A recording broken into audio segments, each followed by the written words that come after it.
Okay, John Graham back in the studio. HoustonISO9000.com. We're Frontline Resources. We're going to talk about in ISO 9000 2015 section 4.1. It's under the area called context of the organization. But the main thing they talk about here and want you to present or define somewhere, document, is your internal and external issues.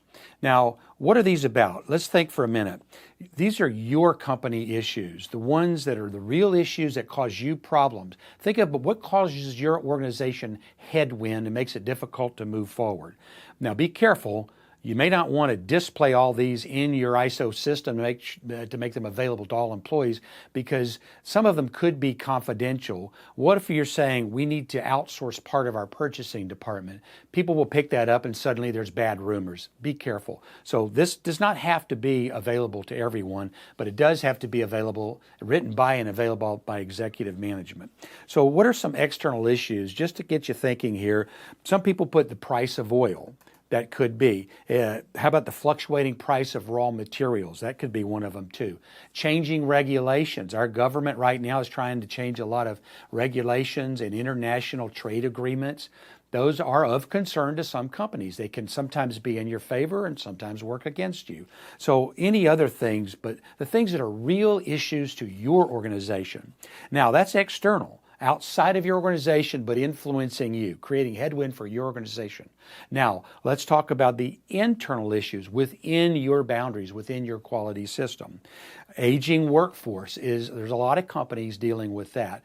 They've got a lot of people, and a small group started the company and they've done very well with it the last 20, 25 years, but now they're looking at retirement. They need to look at succession planning. You've got a lot of younger workers coming in.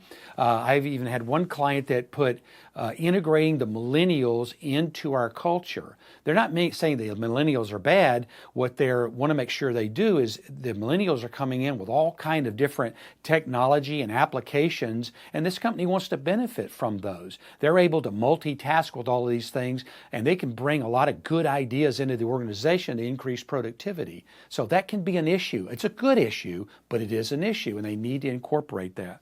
Another client said no formal training program for new employees. And another one said no formal training program for existing employees for leadership later. So there's different things. It's not all negative. There can be positive things too.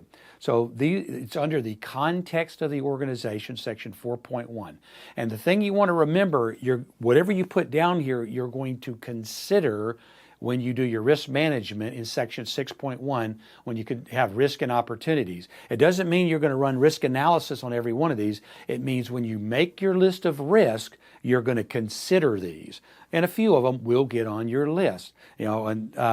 It could be, the aging workforce and the people rotating out of the company. Yes, there's some risk to that, the knowledge of changeover and the handover of that to the younger people in the organization.